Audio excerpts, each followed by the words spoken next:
시작하도록 하겠습니다. 아마 오늘 보니까 고3인데 고1, 2 어머님들 계시더라고요. 초점은 이제 고3일 수밖에 없다는 거 양해를 좀 구해 주시고, 가급적이면 고1에 해당하는 거는 좀 언급을 좀 더 드리도록 하겠습니다. 일단 2020학년도 기본적인 대중 흐름에 대해서 살펴보시면, 우리가 이제 우리 아이들이 이제 고3이잖아요. 그럼 이제 여기쯤에 있는 거예요. 여기쯤이란 건 5월 3일 날이 돼야 이제 수시 요강이 발표가 납니다. 그 다음에 정시 요강은 9월 1일 건데, 5월 3일 전에는 우리 고2 4월 말 때 우리 아이들을 어떻게 뽑겠다는 시행 계획이 나왔었잖아요. 이 시행 계획이 확대되어서 이제 확정되는 게 요강이라고 보시면 되고, 이 요강 나오기 전까지 시행 계획이었다. 그리고 이제 요게 나올 거면 요거 보면 이제 모든 게 결정됐고 여기서 바꿀 수는 없습니다. 작년엔 특이하게 코로나 상황에 대해서 일부 바뀐 건 있었지만 올해는 그렇지 않고 그대로 갈 것이다 보고, 여기 보시고 이런 걸 확인하는 데는 각 대학 입학처 홈페이지에 들어가시거든가 아니면 대기업 어디가 사이트에 들어가시면 다 있다고 생각하시면 되겠습니다. 혹시 2학년 올라가는 학생들도 4월 말 돼야지 정확한 입시 정보를 알 수 있고, 1학년들은 내년 돼야지 알 수 있고, 지금 현재는 정확하게 알 수 있으신 게 없습니다. 그다음에 요게 이제 시행 계획이었어요. 요거를 고3 어머님들도 아직 잘 모르시더라고요. 2학년 4월 말에 이게 발표가 됐었고요. 거기에 뭐 있냐면 요렇게 다 나와 있었어요. 특정 대학에서 우리는 학생부 교과를 어떻게 뽑고 지역인지 어떻게 뽑고 종합 어떻게 뽑겠다, 몇 명 뽑겠다도 다 남아 있었던 거고, 요걸 세분화하고 정확하게 나누는 게 학생부 종합 전형이구나, 학생 종합 아니고 그 요강 수시 요강이구나라고 생각하시면 되고, 기본적으로 99%는 알고 있으신 거하고 다를 바 없다. 다만 올해 이제 변화되는 게 뭐냐면, 작년에 늦게 약대가 6년제로 바뀔 거라고 발표가 났었기 때문에 올해 약대 뽑는 데가 아직 정원을 발표 못한 데가 부산대가 있어요. 5월달 되면 아마 이제 정원까지 발표가 다 해가 나올 거고, 전국의 약대도 그렇게 될 겁니다.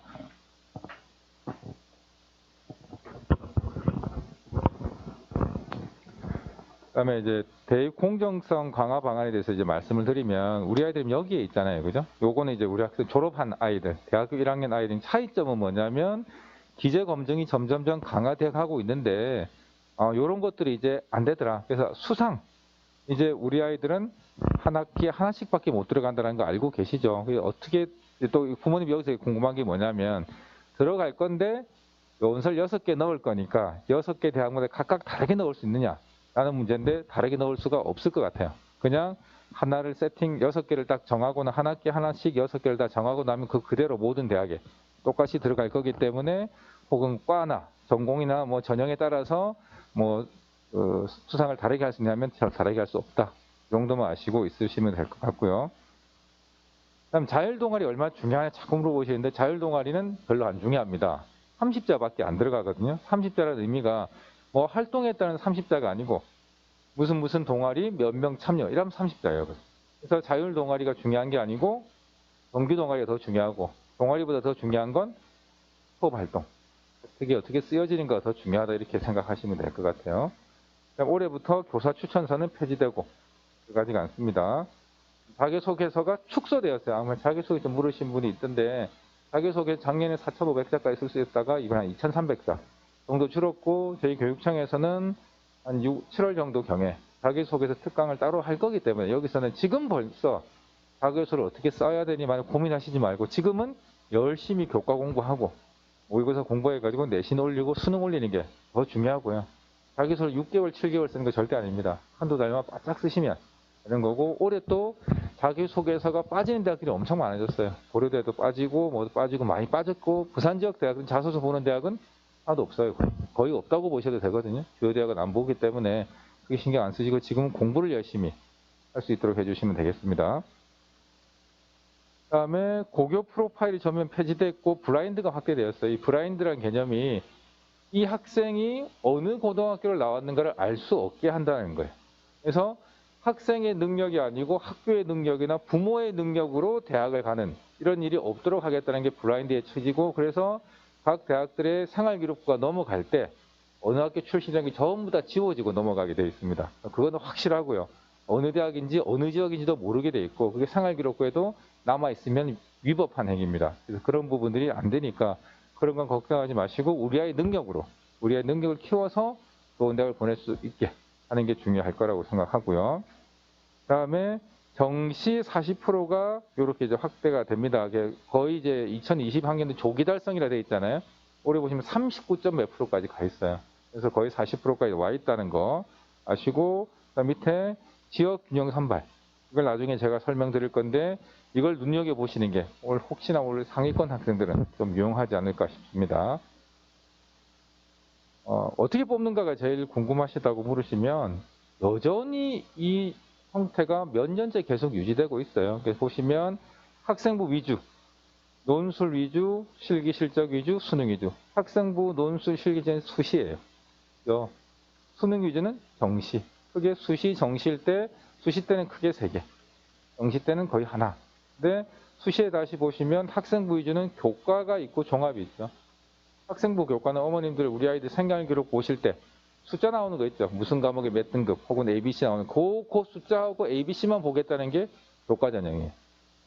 학생부 종합 전형은 그 숫자 더하기 생활기록부에 있는 모든 것들, 예를 들면 부모님 다음에 주소 이런 거 빼고 다 보겠다는 게 기본적으로 학생부 종합 전형이 되고요. 논술은 아마 학교마다 출제한다는 거 아시고 계실 거고, 실기 실적은 기본적으로는 예체능 계열이 거의 다예요. 그래서 일부 대학들이 외국어라든가 과학 계열이 있긴 있지만 거의 보수이기 때문에 소프트웨어 조금 있긴 하지만 대부분 다 실기 실적이다. 그럼 일반적인 학생들이 수시에 대학을 간다면 아마 학생부로 가든가 논술로 가든가. 논술이 많이 위축되었기 때문에 지금 거의 학생부 교과냐 학생부 종합이냐가 수시를 좌지우지한다라고 생각하시면 될 것 같습니다.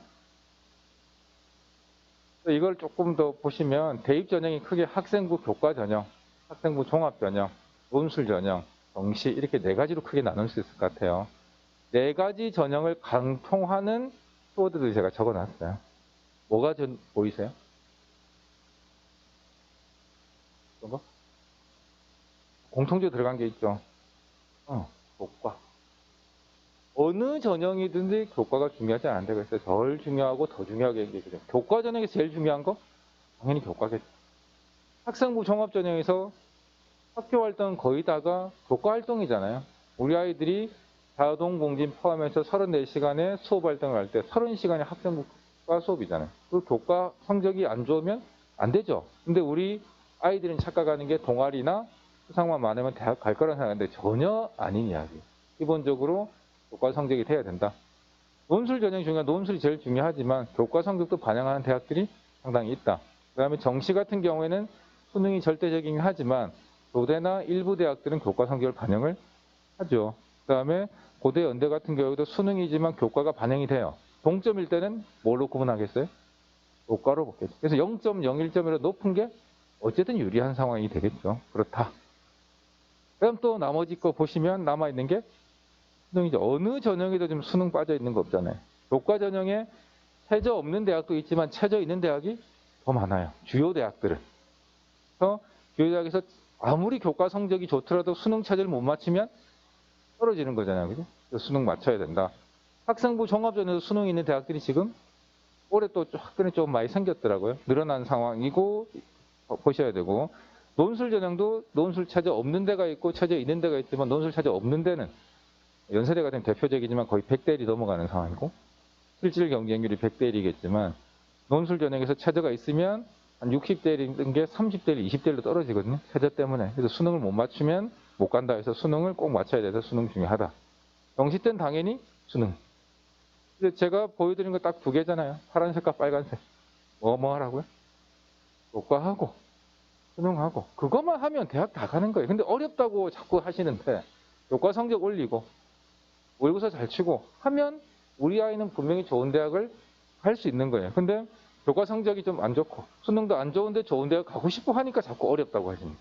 그래서 우리 아이 제일 기본은 지금 3학년 1학기까지도 있으니까 열심히 교과 공부하고 수능 공부하고, 이제 올해 변화된 포인트는 지금 3학년들이 진로 선택 과목 때문에 남아있는 내신이 등급 나기 별로 없다는 거잖아요. 그럼에도 불구하고 등급 나는 과목이 몇 개는 있죠. 그게 영향을 미칠 수 있으니까 그것까지도 최선을 다 해줘야 되는 거고, 그게 해서 수시가 안 됐다 하면 정시로 가야 되는데 우리 아이들은 2학년 때까지 내신 끝났대.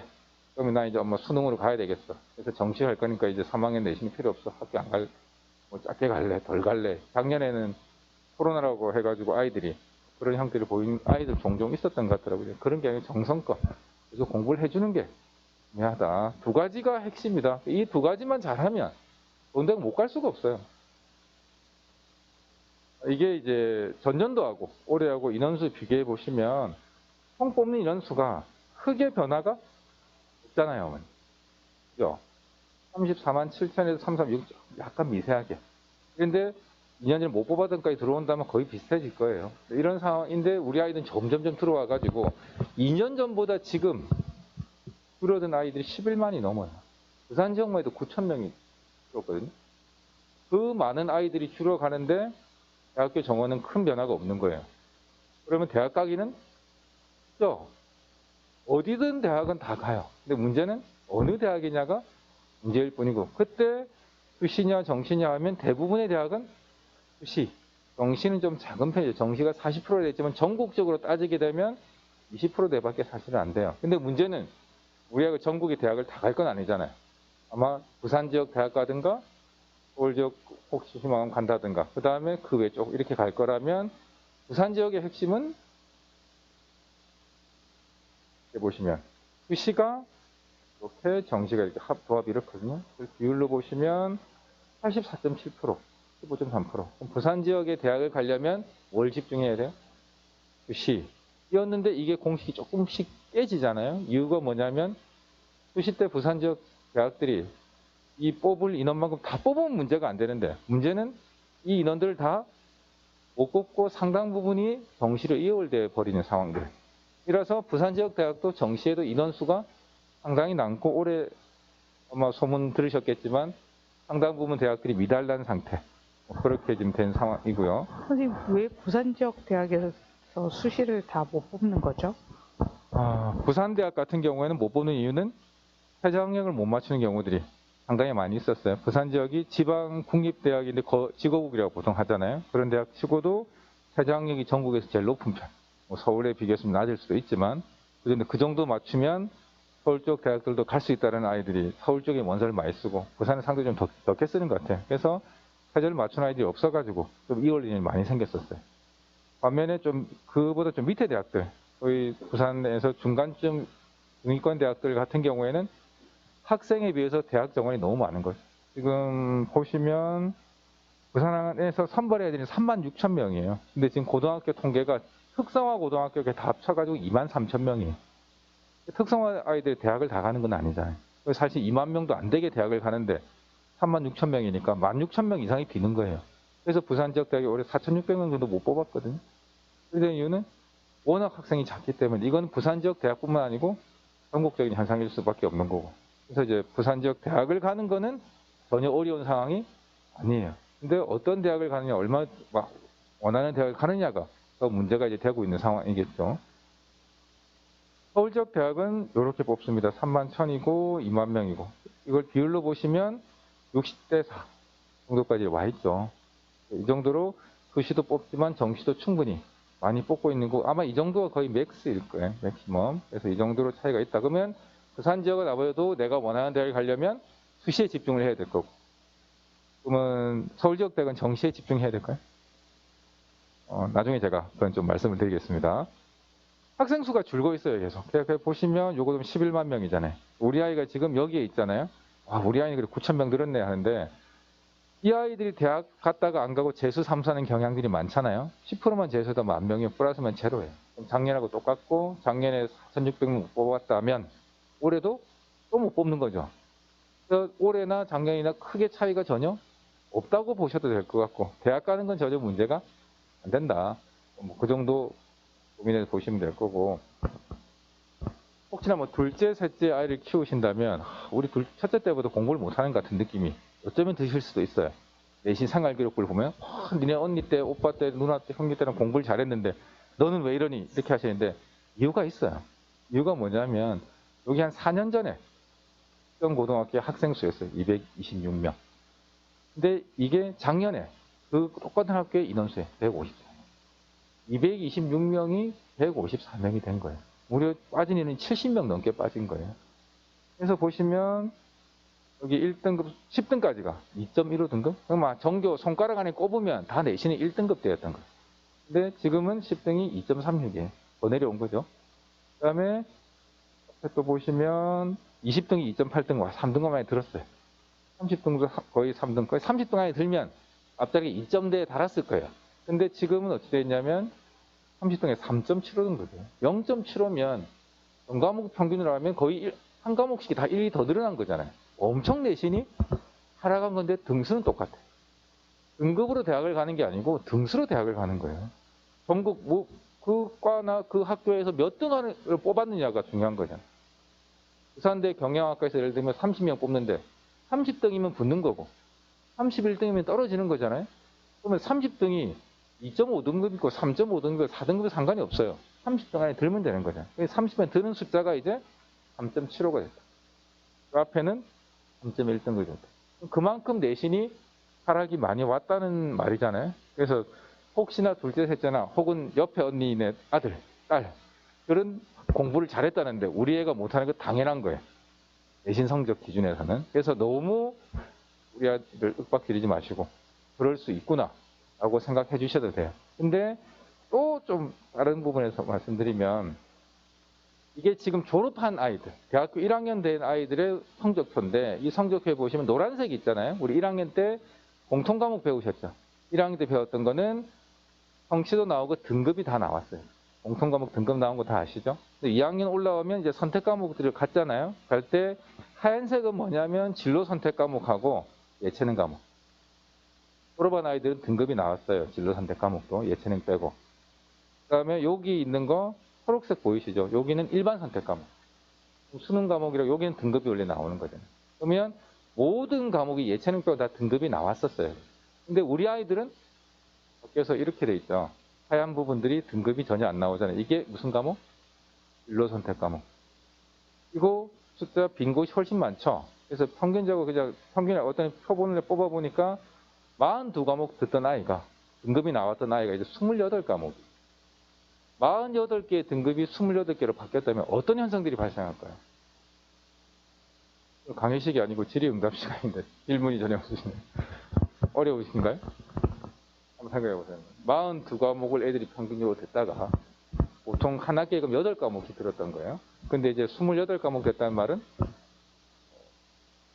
5, 6, 5과목, 6과목이 안 되는 거잖아요. 14과목이 줄었으니까 1년이 통째로 없어진 거와 똑같은 거예요. 보통 한 학기에 우리 7과목, 8과목 등급이 나왔어요.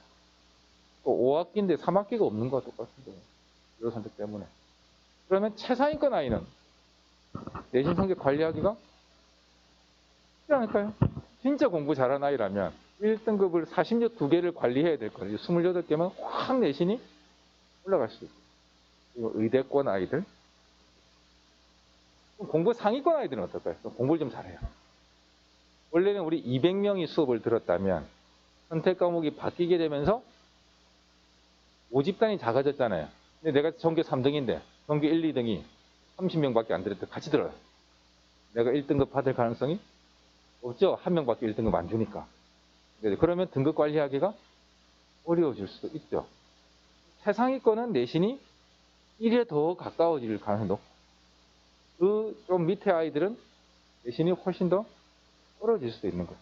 우리 아이가 어디쯤에 있는가에 따라서 혹은 우리 아이가 목표하는 덱이 어디냐에 따라서 내신은 훨씬 예전보다 좀 더 좋아야 될 수도 있고 아니면 훨씬 더 내신이 떨어져요. 예를 들어 부산대 같으면 내신은 분명히 하락할 요인일 수밖에 없어요. 부산대쯤 가는 아이들이 전국에서 뭐 최고 우수한 아이들, 뭐 의대 빼고 시대 이런 거 빼고 일반적인 효과를 간다면 최상위권 아니고 상위권 아이들도 이 상위권 아이들도 내신 관리하기는 상당히 어려웠을 수도 있어서 분명히 떨어질 수 있는 요인이 발생했다. 그럼 아이도 줄었죠.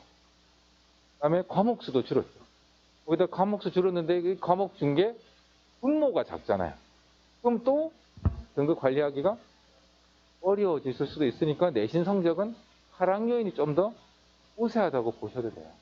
그래서 예년의 내신 성적이 아니더라도 대학 들어가기에 크게 어렵지 않을 수도 있다. 그래서 그거를 3년 전, 2년 전하고 똑같은 잣대로 보실 필요는 없다. 작년하고도 달라요. 작년에 그러니까 지금 1학년 된 애들이 42과목이라면 지금 올해 아이들이 28과목인 거예요. 작년하고도 차이가 있잖아요. 예. 어머니 마이크 한 번만 해주세요. 그 원서를 쓸 때 저기 등급을 보고 작년, 재작년 그 학교별 등급을 보고 원서를 쓰지 않습니까? 그러면 그 등급을 100% 다 믿을 수가 없다는 말씀이죠. 2등급, 작년에 2등급이 오늘 3등급이고 원서를 쓸 수 보통 안 쓰잖아요. 그죠? 그러면은 어떻게 대처를 해야 되는 건지. 이게 참 지나기 어려운 점이죠. 작년에 2등급은 분명히 팩트이고 사실인데 작년하고 올해하고 입시 생태계가 다른 거잖아요. 그래서 입시를 하는 사람들은 입시는 흉물이다. 그래서 알 수가 없다. 이지만 그래서 제가 이걸 말씀드리는 게 다른 변수가 없다면 예를 들면 최저학력도 변화가 없고 아무것도 변화가 없다면 그럼 내신은 작년도보다 조금 하락될 거라고 보고 쓰셔도 아무 문제가 없겠죠. 근데 문제는 뭐냐면 예를 들면 부산대 같으면 작년까지는 3과목이 9과목 평균이었어요. 근데 올해는 한 과목만 가요. 그럼 최저학력 맞추기가 쉬워졌겠죠. 그러면 내신은 와야지 붙는 거겠죠. 하락 요인도 있고 상승 요인도 있는 거죠. 거기다 또 지금 수능 변수도 있어요. 지금 여기서 할 건데 수능이 이제 이렇게 나오잖아요. 아직 한 번도 못 보실 건데 국어 하작하고 언어와 매체 선택이잖아요. 수학은 세 개 중에 선택. 그러니까 영어 절대, 한국사 절대, 아랍어, 제2외국어 절대. 사탐, 과탐은 섞어서 칠 수도 있는 상황인데 선택 과목이 생겼지만 줄은 한 줄로 세워요. 혹시 들어보셨나요? 이렇게 된다는 거? 수학을 예를 든다면 학통, 미적, 기하 세 가지가 있잖아요. 작년에 이제 혹시나 우리 큰아이들 키워보셨던 분들은 수학은 자연계열 아이들은 수학 인문계는 수학 나를 쳤어요. 그러니까 보통 수학 가를 치는 아이들이 공부를 좀 수학을 잘하는 거지. 다른 거 몰라. 수학을 잘해서 우수한 성적을 받고 나아서 수학 나 치는 인문계열 아이들은 1학년 때는 한 2등급, 3등급 받다가 2학년 올라가면 1등급을 받았었어요. 공부 잘하는 아이들이 하루 바르니까 나에는 이제 호랑이가 빠졌으니까 여우가 대장해야 되잖아요. 그랬었단 말이에요. 근데 이제는 어떻게 되냐면 미적, 학통, 기하가 따로 됐는데 줄은 한 줄로 세울 거예요. 이게 참 어려운 개념이라서 그냥 어제도 우리 아이가 후원 수트를 2학년 때 배웠잖아요. 그러니까 배워서 그게 74점이고 학통, 미적, 기하가 26점이에요. 다 따로 했는데 이 값들을 보정을 다 하는 거예요. 왜냐하면 다 과목 따라서 유불리가 있을 수 있으면 유불리를 조정하고 미적 치는 아이고 학통 치는 아이고 어떤 아이가 공부를 더 잘해요. 그래서 미적이 조금 더 잘할 거니까 잘하는 애들끼리 있으면 불리하게 그 점수 값을 좀 보정을 좀 해주는 거예요. 그래서 공정하게 한다고 해서 결국에는 뭐냐면 줄을 표준줄 한 줄을 쭉 세우는 거예요. 그러면 수학에서 1등급은 주로 아마 또 미적이나 기하 친 아이들이 대부분 들고 가고 학통 친 아이들은 좀 들고 가기가 어렵죠. 2등급도 좀 가져가기가 어려울 수도 있는 거예요. 현실적으로. 반면에 거꾸로 자연계열 아이들은 수학 가일 때는 3등급, 4등급 받아야 되는데 합쳐지면서 이게 2등급이 될 수도 있는 상황이 된 거예요. 그럼 이렇게 본다면 인문계열 아이들은 최저 맞추기가 어려워진 거고 자연계열 아이들은 최저 맞추기가 쉬워진 걸 수도 있죠.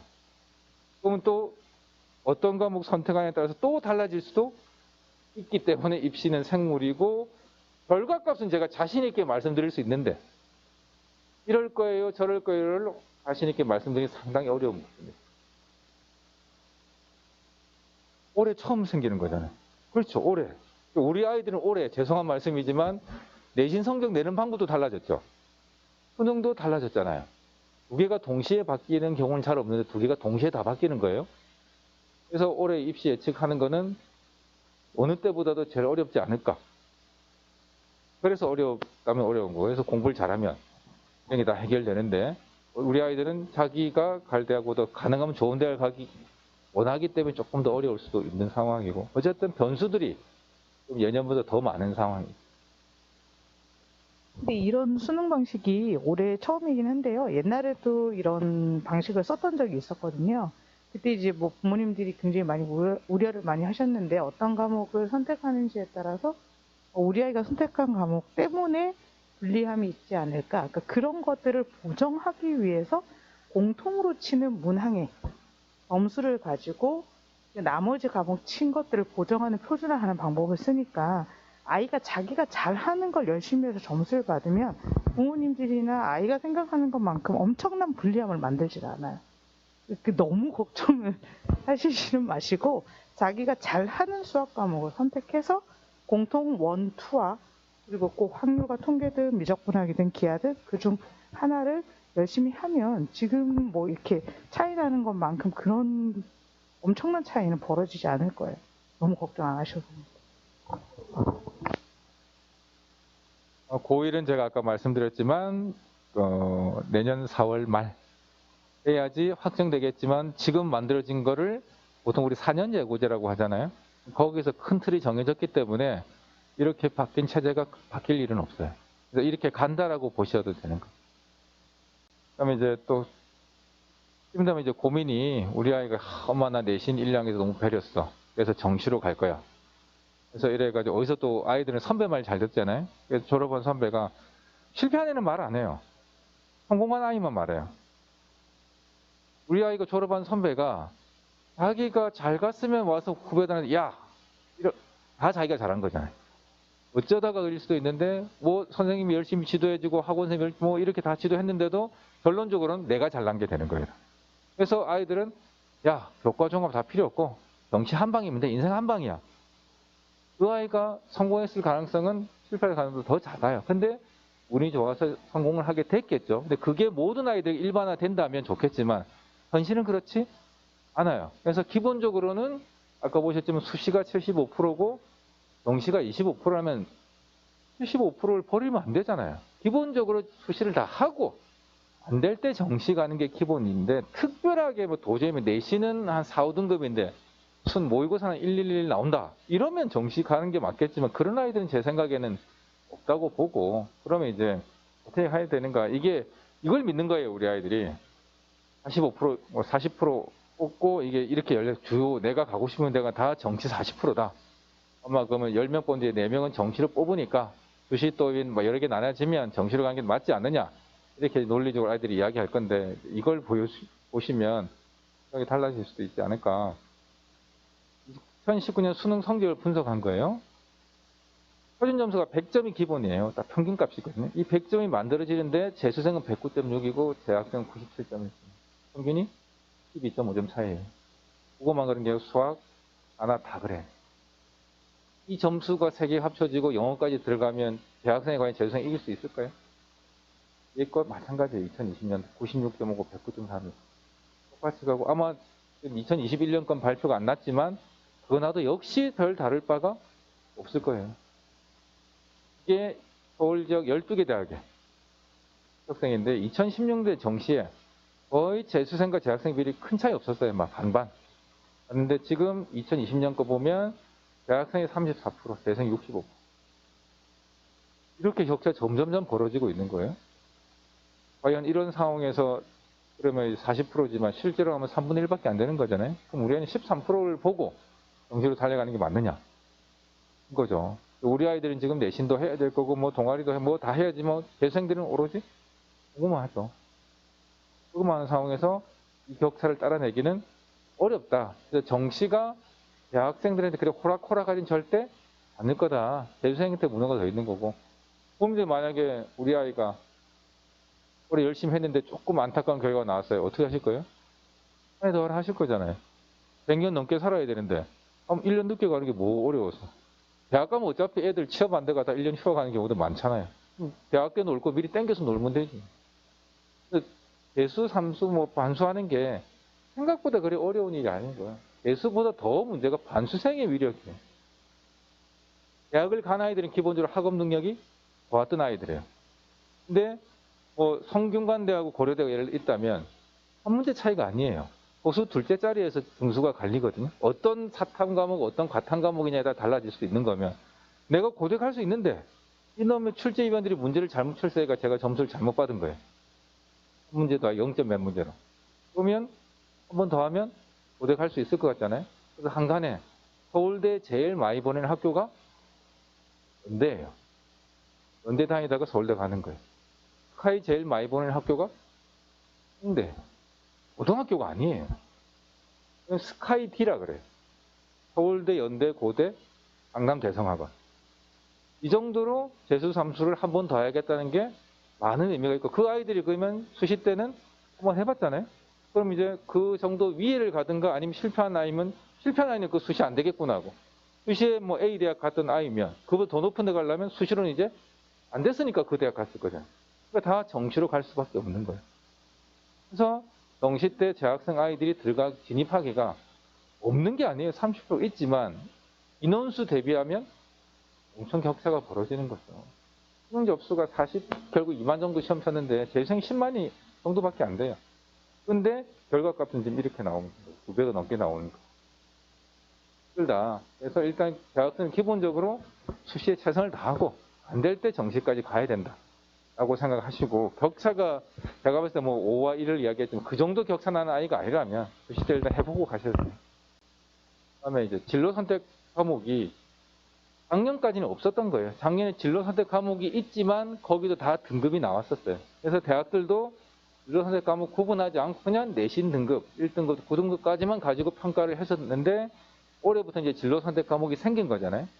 그래서 그걸 어떻게 평가를 할 거냐가 나와 있는 건데, 서울대를 혹시 지원하실 학생들은 그냥 진로 선택 과목 3개만 하면 문제는 없어요. 대신에 서울대는 진로 선택 과목을 조금 좋은 걸 듣기를 원해요. 좋은 거라기보다 심화된 과목, 뭐 물리2, 화학2, 생투2 등가 뭐 이런 것들, 뭐 융합과학보다는 그런 것들이 원하는 거고요. 부산대는 진로 선택 과목 3과목에서 A, B, C 각각 점수를 따로 주는데, 국어, 수학, 영어, 사회나 과학, 뭐 인문계열은 사회고 자연계 과학이겠죠. 거기서 A 3개만 받으면 0.5점 만점 처리가 돼요. 부산대도 진로 선택 과목은 큰 문제가 없어요. 왜냐하면 부산대 갈 정도 아이들이 A 3개 못 받을 가능성은 없어요. 제가 봤을 때. 시립대 한국외대는 진로 선택 과정을 반영하지 않아요. 올해. 아마 난감했겠죠. 그래서 아마 안 하는 것 같고, 다른 데는 제가 문제가 아닌 것 같은데 고대하고 서강대 그런 데가 조금 문제가 있을 수 있어요. 보시면 고려대가 이제 반영하는 방법이 이렇게다 그런데 여기까지를 보실 필요는 없을 것 같아요. 저희들이나 보면 되고, 보시면 진로 선택 과목을 보면 이제 우리 아이 성적표 보셨잖아요. A, B, C 비율에서 A 대부분 다 받으셨을 건데 A인데 그 A 받은 아이들이 몇 %인가가 또 고려대는 보는 거예요. A가 만 25%면 1.6등급, 80%면 1.8등급 이렇게 되는 거예요. 그래서 A에 차지한 비율을 보는 거고, B 받으면 고려대는 좀 치명상이겠죠. 그래서 고려대는 한 과목이라도 전 과목 반영이겠죠. 진로 선택 한 과목이라도 B 받으면 쓰기가 좀 어렵지 않을까, 뭐 이런 정도 생각하셔도 될 것 같고. 그렇죠. 이제 B 표시됐는데 이 B를 받았다 그러면 이렇게 되면 7.95등급이 되는 거죠. 이게 55%에서 4.8등급인데 이거 B 나오는 순간 고대는 쓰기가 어려운 상황이 되겠죠. A는 무조건 필수로 받아야 된다. 서강대는 등급 나오는 건 800점이고 진로 선택은 100점은 만점을 하는데 이걸 이렇게 이제 구분했어요. 25%일 때는 87.5점 평균. 그다음에 80점, 60점 이 정도 나오더라. 그래서 이런 데는 내가 A 받는 것만 중요한 게 아니고 등급 비율도 그 A 성취 비율도 좀 중요한 거죠. 우리 학교 아이들이 몇 프로 받았는가. 그런 거는 계산은 나중에 다 끝나고 나서 한꺼번에 탁 집어넣으면 자동 계산되는 거를 저희들이 개발해서 학교로 보내드리고 학교에서는 그거 넣어서 몇 등급이다 다 나옵니다. 지금은 굳이 열심히 고민하지 않으셔도 되고 그냥 단순히 이 정도 나온다 라고 생각하셔도 될 것 같고요. 부산 지역 대학들은 얼마나 이제 그럴지 모르겠지만 뭐 경성대는 약학과는 좀 좋은 과라고 생각이 되잖아요. 그래서 미반영 안 돼요. 근데 경성대는 A, E, C, 4, C, 6 이렇게 고신대 이렇게 되어 있는데, 예를 들면 제가 고신대를 한번 예를 들어 볼게요. 고신대 같은 경우에는 선호도가 조금 높다고 보기는 어렵잖아요. 그러면 내신 성적이 평균 한 5등급 정도 때 갈 거예요.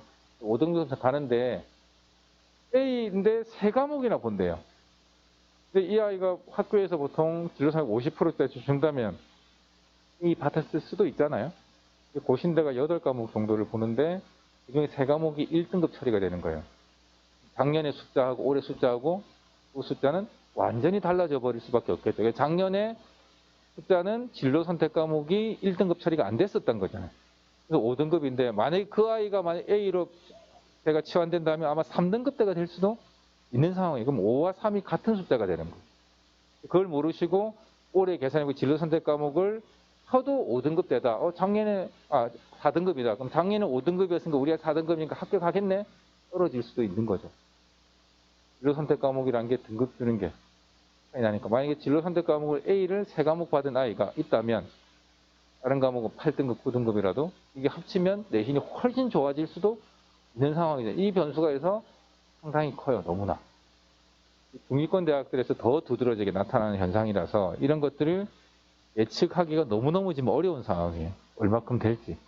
그래서 각 고등학교에 진로 선택 과목을 A 받는 게 도대체 몇 명이나 될지 그걸 전국적으로 고등학교 통계 낼 수도 지금 없는 상황이기 때문에 이런 부분들이 고민이 된다. 그래서 진로 선택 과목 영향력이 센 대학은 엄청 셀 수밖에 없고 한 개 들어가는 대학도 이거 3개나 들어가잖아요. 그러니 엄청나게 영향력이 클 수밖에 없는 상황이죠. 그러면 아마 보신다는 진로 선택 과목을 만약에 B, C 정도밖에 못 받았다면 쓰기가 어려울 수도 있는 상황이 될 수도 있죠. 그다음에 국외나라에 발표 안 했고요. 동의대는 2, 4, 6 이거 뭐 카톨릭대 1, 3, 5 부산대는 아까 말씀드린 이렇게 각 대학마다 다 이게 지금 다른 거예요. 그럼 이런 것들이 충분히 예측되지 않는 상황에서는 확인해 보지 않으면 이런 것들을 가지고 작년하고 비슷할 거니까 쓴다. 이런 건 어려울 상황이 있는 거죠. 진로 선택 여기 영향력이 센 대학일수록 한 번 더 확인해 볼 필요성은 충분히 있는 거고. 그래서 아마 여러 뭐 교육청이나 학교 내에서 분석을 해 나가겠지만 어쨌든 그거에는 분명히 시간이 걸릴 수밖에 없어요. 그리고 우리 아이들 결과값도 좀 나와 봐야 되고. 입니다.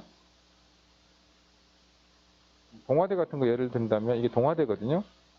한 반영 방법이 이렇게 되어 있어요. 작년에 국어, 영어, 수학, 사회과학 12과목을 봐요. 국어 셋, 영어 셋, 수학 셋, 과학 12과목 보는데 올해도 똑같아요. 표면적으로 보면 똑같잖아요. 근데 여기 뭐 돼 있냐면 진로 선택 과목을 9등급 환산적인 최대 2과목 볼 수 있대요. 그럼 동아대 교과의 일반적인 학과들은 아주 좋은 과 빼고는 3등급, 평균 3등급이 무조건 합격이에요. 보통 3등급 후반대나 4등급 초반대에서 결정이 되거든요. 근데 진로 선택 들어오면 A가 3등급 쳐준다잖아요. 그럼 작년보다 보면 0. 몇 등급은 성적이 컷이 올라갈 수밖에 없는 게 되겠죠. 그런 것들을 다 충분히 고려해봐야 되고 아이들 줄은 거 감안해야 되고 선택 과목 있는 거 감안해야 되고 근데 진로 선택 또는 감안해 이런 거 다 감안해서 복합적으로 해줄 수 있는 기계는 아직 없는 것 같고 그래서 담임선생들하고 충분히 상의를 하셔야 이런 결과값들을 외내실 수 있을 것 같아요. 작년 대비 바뀐 입시가 궁금하다고 이제 하셔가지고 조금 반복되는 부분도 있는데 아까 이거 쭉 말씀드렸죠. 할 때 제가 요거를 이제 말씀 안 드렸거든요. 요거 이제 그냥 보시고 같아요. 수능이 일단 바뀌었잖아요. 아시죠? 교육과정은 작년하고 올해하고 똑같아요. 2015 개정 교육과정.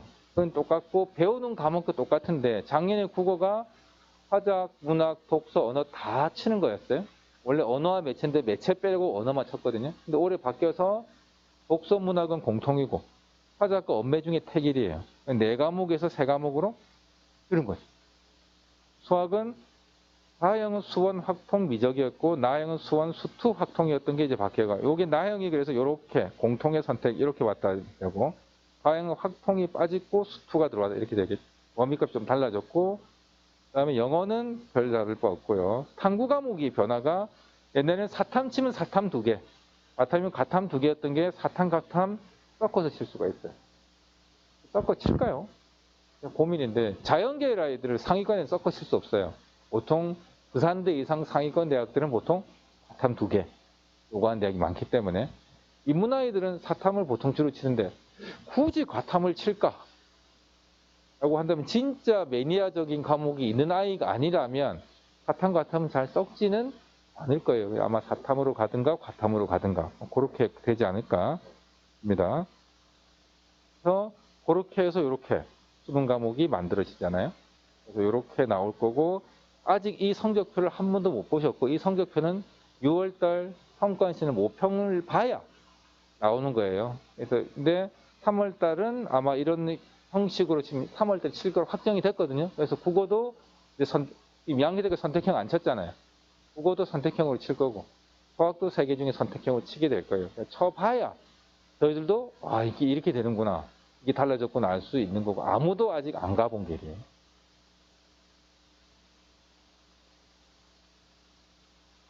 다음에 이제 제가 이제 말씀드린 건 추천 전형.